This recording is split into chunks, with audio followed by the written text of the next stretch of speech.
Sir आ रही है दादा। आ रही है। जी दादा, जी दादा। ठीक है ठीक है, शुरू कर बेटा, शुरू कर।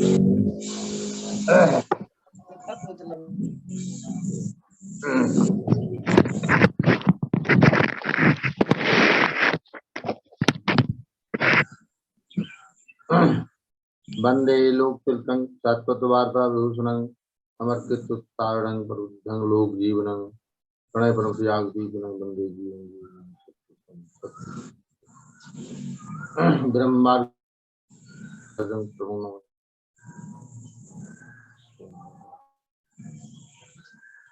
एवं चरणों में मेरा रातुल साथ ही इस ऑनलाइन सत्संग में जुड़े हुए हमारे सभी गुरु भरातागण, ऋतिक देवता, दादाजी कर्मी, मातृमंडली,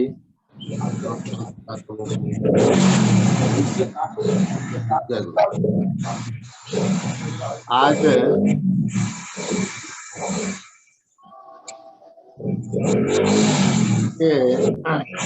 आलोचना करने का, ऐसे तो यह बहुत ही सुअवसर का क्षण होता है कि जीवन में जब कुछ सत्संग करने का मौका आता है। जैसा कि रामायण में भी हनुमान जी से जब पूछा गया है तो हनुमान जी कहते हैं कि कहा हनुमंत विपत का सोई या जब तब सुमिरन भजन न हो, कि विपत्ति का वही क्षण है जब सुमिरन और भजन नहीं होता है। इसलिए तो बहुत ही हमारे जीवन का सुखद पल है अभी, लेकिन दुर्भाग्य है हमारा कि आजकल मेरा स्वास्थ्य ठीक नहीं चल रहा है।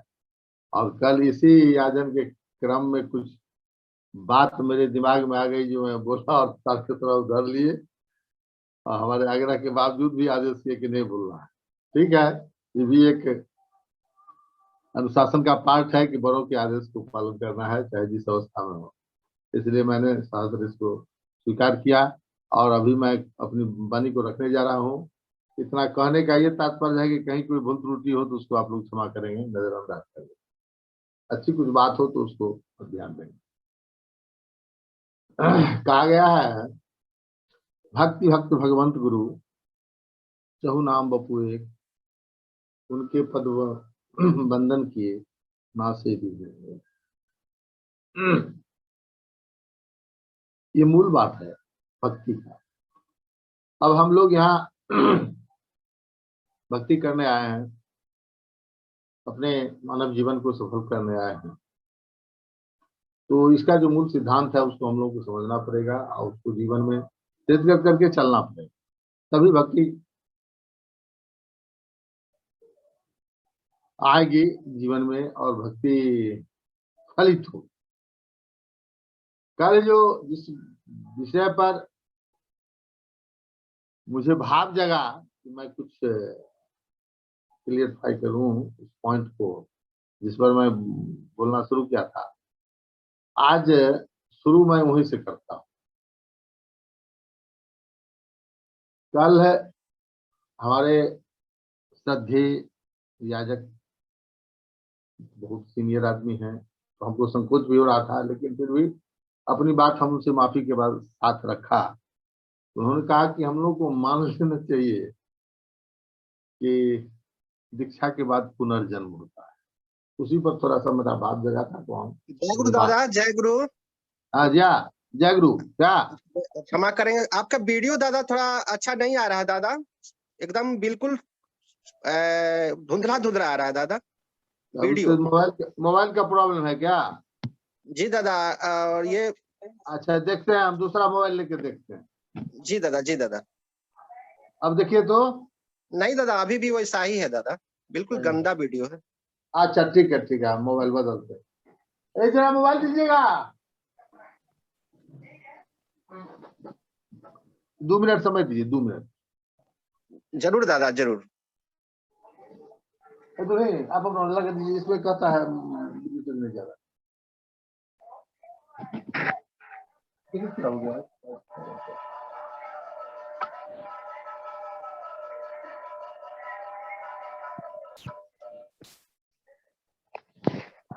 अब ठीक है? जी दादा, आप साफ आ रही है, चेहरा आपका नहीं आ रहा है दादा। आ जाए देखो ना, एक वीडियो शेयर नहीं है। ठीक है, अब ठीक है, देखिए तो जी दादा आप जी ठीक है, ठीक है। जी दादा आप साफ साफ आ रहा है।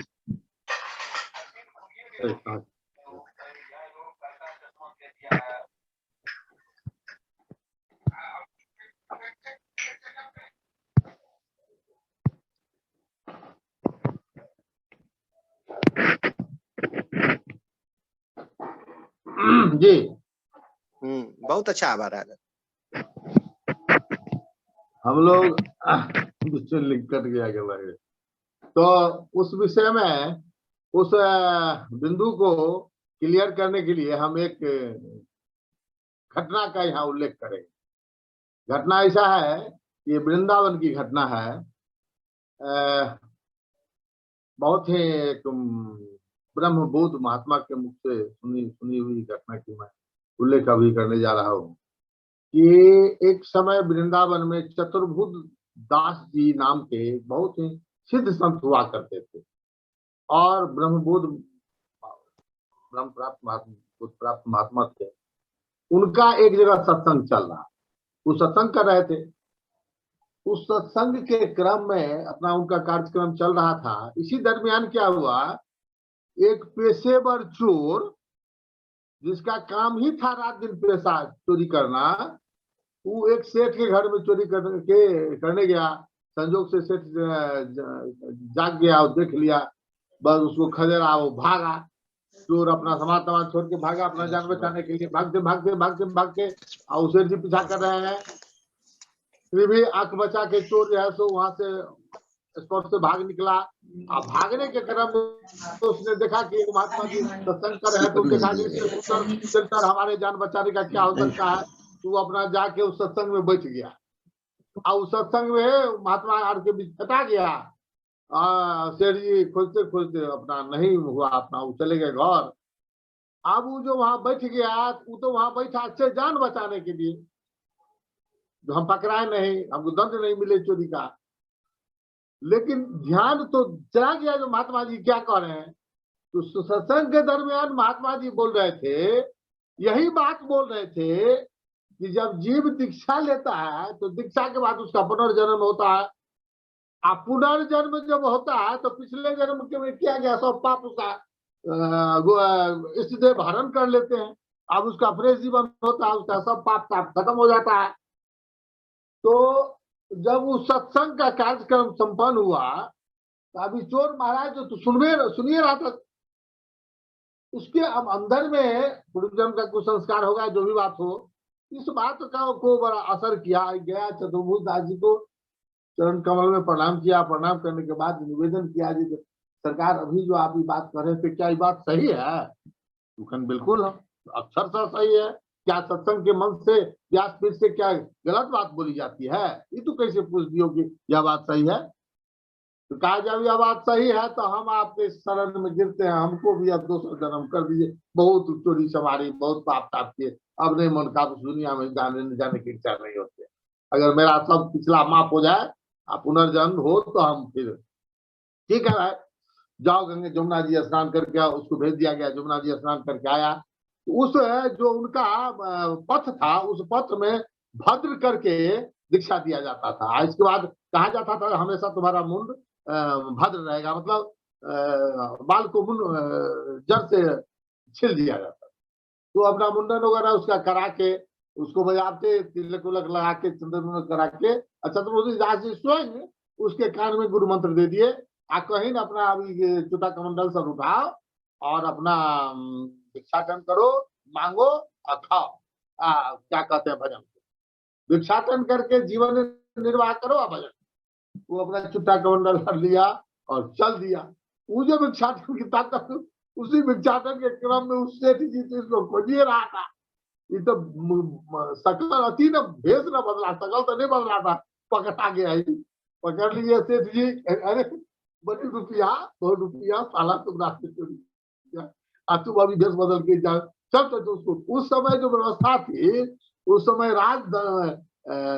शासन की व्यवस्था थी, उसमें राजा के द्वारा न्याय किया जाता था। तो उसको सेठ जी पकड़ के ले गए राजा के दरबार में, सारी बात कही। इससे पूछे, क्या जी तुम चोरी क्या किए हो? कहा देखिए मैं अगर सही सही सच्ची बात हमसे, अभी तक कोई पाप नहीं किया। राजा कहीं नहीं कह रहा है इस जन्म में अभी तक कोई पाप नहीं किया है, ईश्वर जी कहते हैं कि हमारे यहाँ चोरी कर लिया है, तो ये कैसे दोनों बात सही होगा? तो इस बात की का फैसला कैसे होगा? तो उस जमाने में एक सत्य की परखने के लिए एक पद्धति था कि जो जिस आदमी से सत्य कहलवाना था या जो सत्य कह रहा है उसकी सत्यता की परीक्षा करनी है, तो उसके हाथ में पीपल का जो कोमल पहला कोमल वाला पत्ता होता है उसको बांध के या उसको धागा से बांध दिया जाता था। उस हाथ पर लोहे का छड़ गरम करके रख दिया जाता था। अगर उसका हाथ नहीं जले, पत्ता नहीं जला, पत्ता नहीं झुलसा, धागा नहीं जला, तो समझा जाता था कि सत्य बोल रहा है। तो वही किया गया। राजा कहा ठीक है, इसकी दोनों बात तो सही नहीं हो सकती, कोई एक बात होगी, तो चलो पहले जो महात्मा जी जो बोल रहे हैं इनकी बात की सच्चाई करें। उनके हाथ में पीपल का पत्ता ला के बांध दिया गया, धागा बांध दिया गया, और छोर को लाल करके गरम करके उस पर रख दिया गया। और कुछ देर के बाद देखा गया कि न तो पीपल के पत्ता को पर कोई असर हुआ उस छड़ के लाल गरम छड़ का, और न धागा पर। तो राजा डिक्लेयर कर दिए कि महात्मा जी जो कर रहे हैं ठीक कर रहे हैं। उस सेठ जी को कहे अब तुमको तुम जो इतना बड़ा सुच्चा सच्चा संत पर जो तुम आरोप लगाए, इनके चरित्र पर जो लगाया, तुमको अब फांसी की सजा होगी। उस समय जो सब दंड विधान था तो इसी तरह का दंड विधान था। अब तो उस सेठ जी का हालत खराब, अब आज दंडादेश हो गया तो इसको कौन टाल सकता है। लेकिन वही जो महात्मा जी थे, जो चोर महात्मा बने थे, वही राजा जी आग्रह किए कि सरकार इसको माफ कर दी। क्या जी सरकार ये भी ठीक कर रहे हैं, ये भी ठीक कर रहे हैं, तुम भी ठीक कैसे हो सकता? तब वो महाराज सारी बातों को स्पष्ट किया। स्पष्ट करने के बाद सारी बात कही कि मैं पूर्व जन्म में चोर था, ऐसे ऐसे सारी घटना हुई। हम गए वहां को, चतुर्भुज दास जी जो हमारे गुरुदेव हैं उनसे सुना, और हमने ऐसे जब सारी घटना राजा जी को मिल गई जानकारी, तो राजा भी कहें तो चलो तुम अपने गुरु जी से भेंट कराओ, तब इनको तो हम छोड़ेंगे। तो वो गुरु जी का दर्शन हुआ है, राजा भी वहां शरणापत। तो कहने का गरज, अब इस कहानी के कहने के बाद इस बिंदु पर हमको नहीं लगता क्लियरफाई करने के लिए कुछ कहने की आवश्यकता बची है। अब मनुष्य के जीवन में दीक्षा क्यों जरूरी? दीक्षा, इस पर थोड़ा सा मैं हाईलाइट करना चाहूंगा। दीक्षा इसलिए जरूरी है कि जब तक हम जीव, यहां एक बात और कहना चाहेंगे, जब तक जिस तरह कोई पुरुष के जीवन में जब तक कोई नारी का प्रवेश नहीं होता है तब तक वो अधूरा है, और कोई नारी के जीवन में जब तक किसी पुरुष का प्रवेश नहीं होता है तब तक उसका जीवन अधूरा है। पूर्णतया तभी है कोई पुरुष कोई नारी जब उसका विधिवत विवाह संस्कार किसी नारी या पुरुष के साथ होता है। उसी तरह जीव जो है तब तक अधूरा है जब तक जीवात्मा का विवाह कहिए, मिलन कहिए, जो कहिए, परमात्मा के साथ नहीं होता। और परमात्मा माने कौन? ठाकुर जी एक बात कहते हैं सत्यानुसरण में कि भगवान सदगुरु ही जो होते हैं तो भगवान की साकार मूर्ति हो। तो सदगुरु रूपी भगवान से जब जीवात्मा का मेल होता है, साक्षात्कार होता है, विवाह कह लीजिए होता है, तो वह जीव आत्मा पूर्ण है। और जब तक यह नहीं है तो यह मानव जीवन का जो चक्र है ये आवागमन वाला, इसको बंद होने वाला नहीं है। क्योंकि गुरु के जीवन में मनुष्य के जीवन में जब तक के गुरु नहीं आते हैं तब तक तो उनको इस संसार सागर से तैरने का तो कोई उपाय ही नहीं है। इस विषय में एक दोहा याद पड़ रही है तुलसी बाबा की। तुलसी बाबा लिखते हैं एक जगह रामायण में कि बारी मथे घृत हो तुम्हें सिकता ते बरुतेल, बिनु हरि भजन न भव तरि है, यह सिद्धांत अपील। थोड़ा सा इसको हम डिफाइन कर देंगे। बारी मथे घृत होते हैं, बारी कहते हैं जल को। इस जो यह असंभव बात है कि जल के मथने से बारी मथे घृत होते हैं, जल को मथने से घी बन जाए, असंभव है। सॉरी किन्हीं का माइक खुला हुआ है, जरा कृपया उस पर ध्यान देंगे, डिस्टर्ब हो रहा है। माँ किन्हीं का माइक खुला हुआ है। बारी कहते हैं जल को, जल को मथने से घी प्राप्त हो जाए या असंभव संभव हो जाए। सिकता ते बर तेल, सिकता का माने होता है बालू, बालू को मथने से भी तेल निकल जाए, यह भी असंभव है। लेकिन थोड़ी देर के लिए मान जाए कि दोनों बात संभव हो जाए, लेकिन बिनु हरि भजन न भव तरिये, यह सिद्धांत अपील। लेकिन बिना हरि भजन का यह संसार रूपी सागर पार करने का कोई उपाय नहीं है बाबा, यह अपेल सिद्धांत है, इसका कोई काट नहीं है। तो यह हरि भजन कैसे? मनमाना हरि भजन नहीं, नहीं नहीं नहीं, मनमाना हरि भजन नहीं चलेगा। इसी पर फिर कहते हैं कि बिन गुरु भजन भजन दी तरई न कोई, जो विरंच शंकर सम होई। बिना सदगुरु का कोई भी जीवात्मा यह संसार रूपी सागर को पार नहीं कर सकता है।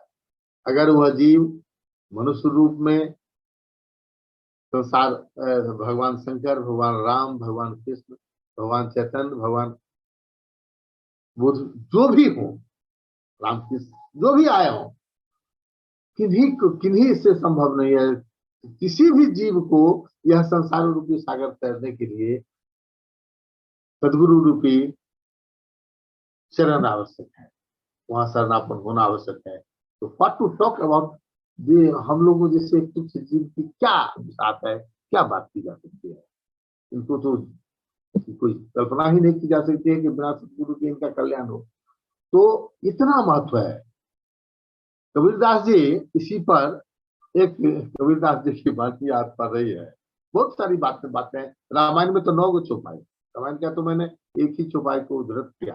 अभी कबीर बाबा की भी कुछ बात याद पड़ रही है, हम चाहेंगे। कबीर जी की एक वाणी है, कबीरदास जी कहते हैं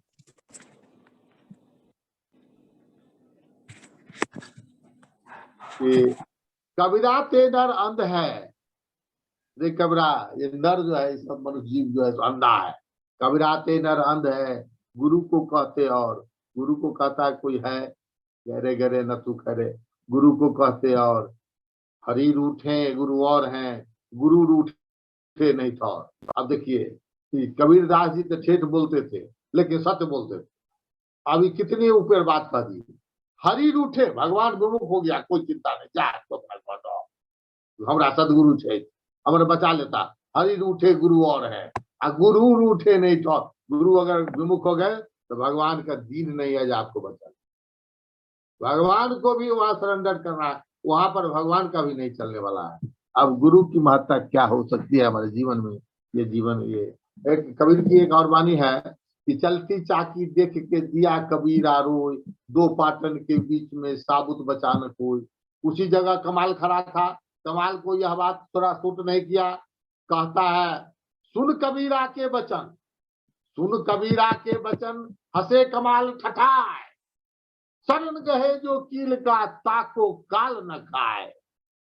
कबीरदास जी की जो ये बात, कबीरदास जी ने कहा कि दो पाटन के बीच में साबुत बचा न कोई, तो कमाल को नहीं बर्दाश्त हुआ।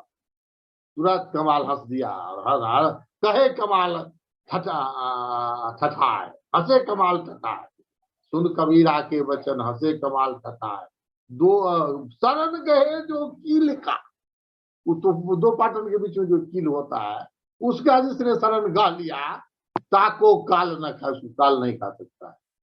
अब इसको सब थोड़ा सा और डिफाइन करते हैं। दो पाटन, पाटन किसको कहें कबीरदास जी?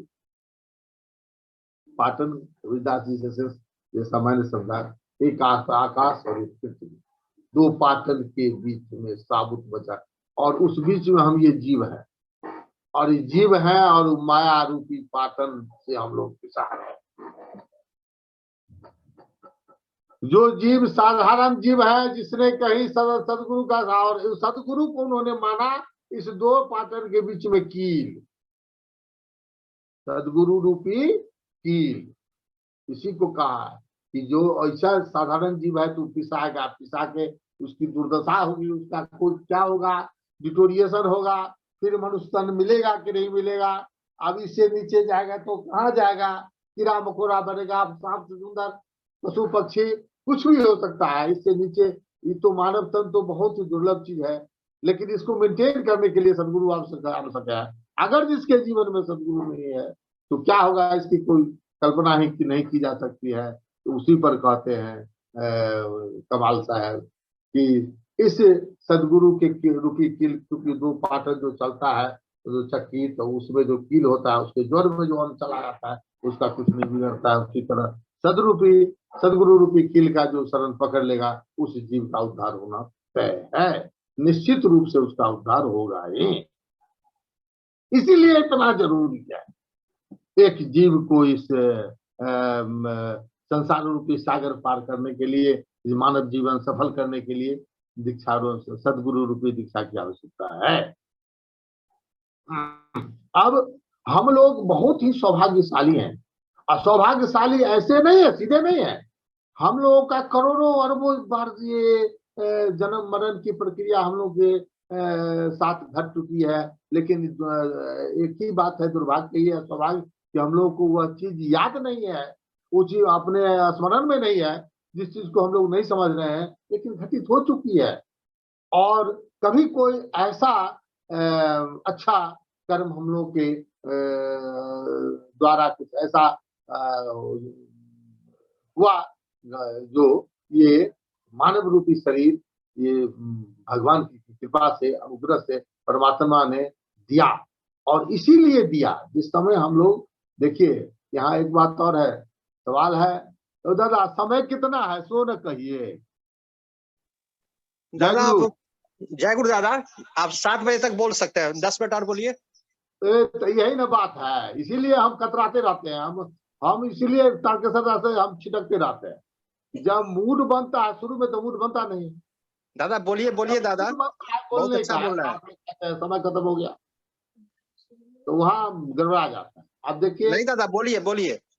हाँ नहीं है क्या, तो 10 मिनट कहे तो ठीक है, 10 मिनट है, ठीक है। तो एक टॉपिक को ले लो, जो बात आई है दिमाग, छोड़िए उधर नहीं जाएंगे, चलिए यहाँ ही आइए।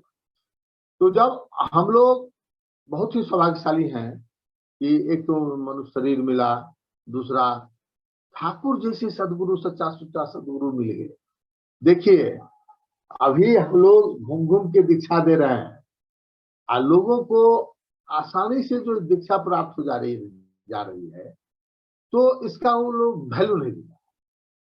जिस तरह अगर किसी भी आदमी को चलते फिरते रास्ते में आसानी से पारस पत्थर मिल जाए और उस पत्थर को पहचाने नहीं, तो उसका क्या वैल्यू देगा? नहीं देगा। इस पर कहानी भी है, उधर हम नहीं जाएंगे, बहुत समय चल लग जाएगा। अगर वही पारस पत्थर किसी जाहुरी को मिल जाए तो उसको ले जाके अपने खजाना में बंद। अब वही पारस पत्थर को किसी क्या कहते हैं कसाई को मिल जाए तो उससे वो जाके अपने बाट तराजू पर उसको रख के उसको बटखरा बना के मांस बेचे। वही बात है जो हम लोगों को इजिली जो बहुमूल्य पारस रूपी बहुमूल्य सतनाम मिल गया, और ये सतनाम का क्या महत्व है, ये क्या चीज है, इसको अगर हम समझ लें और सिर्फ इसी को अगर सदगुरु के जो सिद्धांत है भजने का नाम को उसको समझ के अक्षरशः इसको पालन करके जीवन में लेके चले तो क्या मिरेकल होगा हमारे जीवन में, हम उसकी कभी कल्पना भी नहीं किया। इसीलिए हम जो भी सज्ञान मनुष्य हैं, हम लोगों को चाहिए क्या, जब सदगुरु रूपी यह दीक्षा हमको मिल जाती है तो हमको पहले ऑनेस्टली ईमानदारी पूर्वक ठाकुर जी के विधान को समझना चाहिए, चाहे पढ़ने से हो, चाहे सत्संग करने से हो, चाहे सुनने से भी हो, जैसे भी हो, मूल सिद्धांत क्या है, इस बात को सबसे पहले हर आदमी को चाहिए कि हम अपना समय निकाल के जैसे भी हो पहले जाने समझें कि वास्तविक में ठाकुर जी का विधान क्या है, और उस विधान को अगर जान के, जब तक जानेंगे नहीं तब तक मानेंगे नहीं, और जब जान के और उसका जो महत्व है उसको अपने जीवन में महत्व बुद्धि के साथ अगर उसको भजेंगे, उसको लेके चलेंगे जैसा ठाकुर जी ने कहा है, तो तब वह होता क्या है कि तब वो हमारे जीवन में एक जब प्रस्फुटित होता है, जब जैसे कि नाम रूपी बीज हमारे इस सत्ता में, इस शरीर रूपी सत्ता में सतनाम रूपी बीज को ऋतिक देवता के द्वारा जब उसको बीजारोपण किया जाता है वैदिक पद्धति से, और उस बीज को जब मैं ठाकुर के विधान रूपी उसको क्या कहिएगा, निकोनी गिरोनी खाद पानी से जब उसको नर्चर करते हैं, और जब वह जीव में अंकुर आता है, प्रतिष्ठित अंकुर होके जब उसमें पौधा निकलता है, तब तब तक हम लोगों को ऐसा कुछ एहसास नहीं होता है कि हमने जो कर रहे हैं, हमने जो लिया दीक्षा और वो मंत्र की हमारे जीवन में कुछ ऐसा शुरू में ऐसा कुछ होता नहीं है। लेकिन हाँ, एक बात बता दें, इनिशियल स्टेज में जिस दिन बीजारोपण होता है और ईमानदारी से जीव अगर उस समय विधान को पालन करता है, उस समय के लिए एक झलक आती है, उसको थोड़ा सा अगर जीव कॉन्शियसली फॉलो करे तो उसके नजर में, लेकिन वह आती है झलक और फिर गायब हो जाती है, और गायब हो जाने के बाद फिर लंबे समय तक ऐसा झलक देखने को नहीं मिलता है। उसका कारण समझना होगा, उससे जीव निराश भी हो जाता है, लेकिन कारण समझना होगा। उसका कारण क्या है? उसका कारण ये है कि झलक तो आया, एक बार हमने आया, हम अगर क्या कहते हैं जो किसी पावर हाउस के सेंटर के नजदीक हम आए, तो उसका तो हमको करंट लगा तो थोड़ा सा तो झलक आया, लेकिन उसके बाद फिर होता क्या है कि हमारा जो जन्म जन्मांतर के जो कर्म फल के जो संस्कार है, उसका जो कुसंस्कार है, अब उसको जब तक खत्म नहीं होगा तब तक तो हम प्योर होंगे नहीं। तो अब जो हम कर रहे हैं उसका जो हमको नहीं जीवन में क्या कहते हैं फल दिखाई पड़ रहा है, नहीं झलक, कुछ ऐसा एहसास नहीं हो रहा है, उसको लोग पूछता है कि हमारे भजन का कोई असर ही नहीं हुआ। ये गलत है, इसको ऐसा नहीं समझ। देखिए, ऐसा हो नहीं सकता कि पारस पत्थर को लोहे का संपर्क हो और लोहा सोना नहीं बने, ऐसा हो नहीं सकता। हाँ, तब होता क्या है, ये पारस और लोहा के बीच में अगर कुछ आ जाए, दोनों का संपर्क होने में कोई व्यवधान हो जाए, तब तो नहीं बनेगा। यही चीज है, यही चीज है। इस बात को थोड़ा हम लोग को समझना, गहराई से समझना पड़ेगा। वो है क्या कि हम जब उसके बाद कंटिन्यूअसली भजन करते हैं, उसका तो प्रभाव होता है, प्रभाव नहीं है ऐसी बात नहीं है, लेकिन उस वो पावर खर्च हो जाता है। हमारा जो पूर्व जन्म का किया हुआ जो भी है संस्कार, उस कर्म को क्या कहते हैं, समन करने में वो चला जा खर्च हो रहा है, खर्च हो रहा है।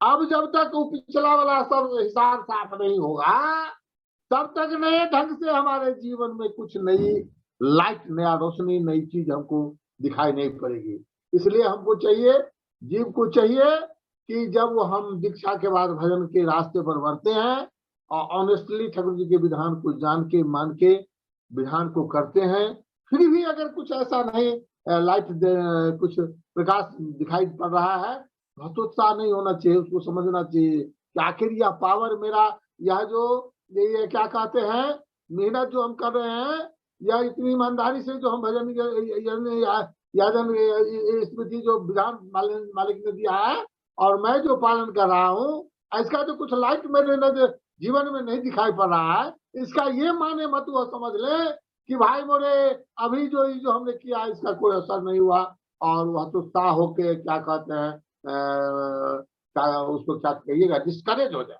डिस्करेज उनको नहीं होना, उनको यह बात समझना पड़ेगा, हम लोगों को समझना पड़ेगा कि यह जो पावर में जा रहा है बहुत अच्छी बात है। पिछला कटवा है, साला जो जा रहा है, जो खत्म हो जाएगा हो जाएगा, तो इसके बाद तो हम कम से कम फ्री हो जाएंगे, और जब निर्कटल हो जाएंगे तब हमारे जीवन में आगे बढ़ने के लिए। तो ये बात यहाँ तक की ये बात हुई।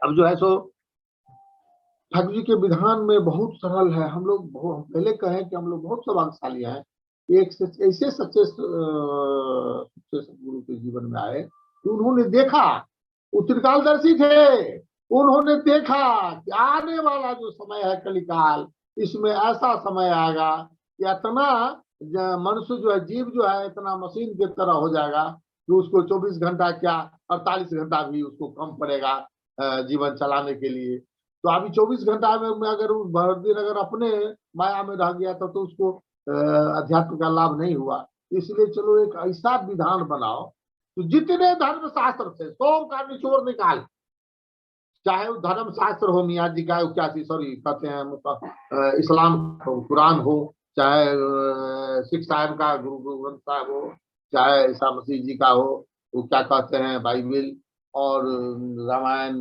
गीता वेद, सबों का निचोड़ उन्होंने एक स्वहस्त लिखित पोथी एक निकाला और उसी में पूरे विधान को पिरो दिया। अगर उसको हम लोग सही ढंग से अध्ययन करें, सही ढंग से उसकी एक एक बात को जीवन में उतारने का प्रयास करें, तो उसी से कल्याण हो जाएगा। कोई पढ़ने कोई जाने कोई अरे भैया हम तो कहते हैं सत्यानुसरण मेरी समझ में वो एक आईना है। कोई भी मनुष्य जब उस सत्यानुसरण को ऑनेस्टली पढ़ के उसका भाव उसका माने नहीं निकाला जा सकता है। कितनों ज्ञानी गुणी कितनों विद्वान हो उस अगर चाहे कि हम सत्यानुसरण का माने निकालें, उस माने नहीं निकलेगा, उसका भाव निकलेगा। और भाव कब निकलेगा? तो भक्ति से निकलेगा, वो ज्ञान से नहीं निकलेगा। ठाकुर जी कहे ना मौखिक किताबी ज्ञान होने से तुम किताबी ज्ञान से काम नहीं चलेगा, जीवन में उस ज्ञान को उतारना पड़ेगा। तो जब तक कोई किसी के पास भक्ति नहीं है तो वह सत्यानुसरण के भाव को नहीं समझ सकता। लेकिन अगर उतना गहराई में नहीं जाते, मामूली जो ठाकुर जी का ये पंचनीति का विधान है, अगर हम इस पंचनीति के विधान को ही अपने जीवन में अपने आप को ऑनेस्टली साक्षी मानकर संकल्पबद्ध होकर ईमानदारी पूर्वक एक बिना किसी व्यवधान को में अपना वृत्ति प्रवृत्ति लगाए हुए, होता क्या है कुछ कुछ विधान जो ठाकुर जी का है हमारे वृत्ति प्रवृत्ति से सूट करता है तो वो तो ठीक है, उसको तो हम पालन करते हैं। और कुछ विधान है जो हमारे वृत्ति प्रवृत्ति के विपरीत है, तो हम चाहते हैं क्या उस विधान को तोड़ मरोड़ के अपने सुविधा अनुसार उसको अपने जीवन में उतारे। नहीं, खबरदार, गलती यही हो जाती। ठाकुर जी ने कहा, तुम अगर हमारे विधान को अपनी वृत्ति प्रवृत्ति के अनुसार तोड़ मरोड़ कर अपने जीवन में लेकर चलते हो, तो तुम्हारा जीवन भी उसी तरह वक्र हिसाब टेढ़ा मेढ़ा चलेगा। तो समझना पड़ेगा ईमानदारी पूर्वक ये विधान क्या है, हम क्या कर रहे हैं। कोई आपको कहने नहीं जाएगा, आपको खुद देख रहा है अपनी अंदर। एक बात कहे ना ठाकुर जी कि तुम दूसरे का कू मत देखो, तुम अपना कू देखो। सत्यानंद स्वरूप भी कह रहे हैं, दूसरे का कू देखने जा रहे हो, वो कू तुम्हारे अंदर उसका तो उसको तो छूट जाता है, तुम्हारे अंदर आके घर बना लेगा। तो क्या आप जीवन भर हम भजन इसलिए करें कि अब सब कू और रस्ते जाए, उसको छोड़ाते जाए, उसी में हमारा भजन नष्ट होता चला जाए, तो हमको मिलेगा कुछ नहीं। इसलिए ये हम क्या कहें, कहते तो कहने के लिए तो हम कह रहे हैं आप लोगों को, सब लोगों को। हम भी रात दिन प्रयास करते हैं जो इसी दुर्गुण जाए, लेकिन 16 आना नहीं जाता है भाई। हम ऑनेस्टली हाथ जोड़ के एक्सेप्ट करते हैं, अपनी भी बात एक्सेप्ट करते हैं, 16 आना नहीं जा रहा है। हेलो हेलो हेलो, हाँ दादा, आपकी आवाज आ रही है दादा? अरे अच्छा ठीक है। क्या 7 तो बज गया? जी दादा, जी जी। क्या करना है, बंद करना है? जी दादा, अब संक्षेप करके आप दिशा निर्देश कर दीजिए। हाँ ठीक है, समय की मर्यादा है, उसको पालन करना पड़ेगा। ठीक है दादा। तो सच्चाई में मैं अपनी बात भी कह दिया कि कहते तो हैं प्रयास कर, लेकिन अब यहाँ हम इसलिए कह दिया अपनी बात कि हम भी प्रयासरत हैं, लेकिन हो नहीं रहा है। हाँ होगा, एक दिन में नहीं होगा। Rome was not built a day, Rome एक दिन में नहीं बना, धीरे धीरे बना। तो वही बात हमारे जीवन में है। हम अगर ईमानदारी से प्रयास करेंगे तो एक दिन में इस पर एगो अथी याद पड़ता है, करत करत अभ्यास ते जरमत होत सुजान, रसरिया जात पे असिल पर परत निशान। किसी कवि ने कहा कि करत करत अभ्यास, अभ्यास से ऐसा होता है कि पत्थर पर रसरी से निशान होता है। तो हमारा मानस पटल पत्थर से कम कोमल है। तो यह विश्वास करके हम लोग को प्रयासरत रहना चाहिए। आज अगर मान लीजिए कुछ प्रयास के बाद नहीं जा रहा है वो मेरा कोई दुर्गुण जो मेरे चरित्र में है, तो निराश नहीं होना चाहिए। हम लोगों को प्रयासरत रहना चाहिए, और यह अमलान चेष्टा ही तुम्हें मुक्ति की ओर ले जाएगी। ठाकुर सत्यानुष्ठान में तुम अगर किसी चीज को पाने के लिए प्रयास करते हो, विफल मनोरथ होते हो, क्षति नहीं, वह अमलान चेष्टा ही तुम्हें कि एक न एक दिन मुक्ति की ओर ले जाएगी। तो मैं इसी बात को कह के मैं अपनी वाणी को विराम देना चाहूंगा, क्योंकि समय की मर्यादा है। और आप सबों से मैं आग्रह करूंगा कि मेरी जो भी बातें थोड़ी सी भी अच्छी लगी हो तो जीवन में उसको चरित्रगत करने का प्रयास करेंगे, और ठाकुर जी के विधान में बिना किसी व्यतिक्रम के, बिना किसी अपने वृत्ति प्रवृत्ति को मिलाए हुए उसको सच्चे रूप में लेके अगर जीवन में चलेंगे तो आपके जीवन में पावर हाउस रूपी लाइट निश्चित रूप से आएगा। उस पावर हाउस का लाइट जरूर आएगा, निश्चित रूप से आएगा।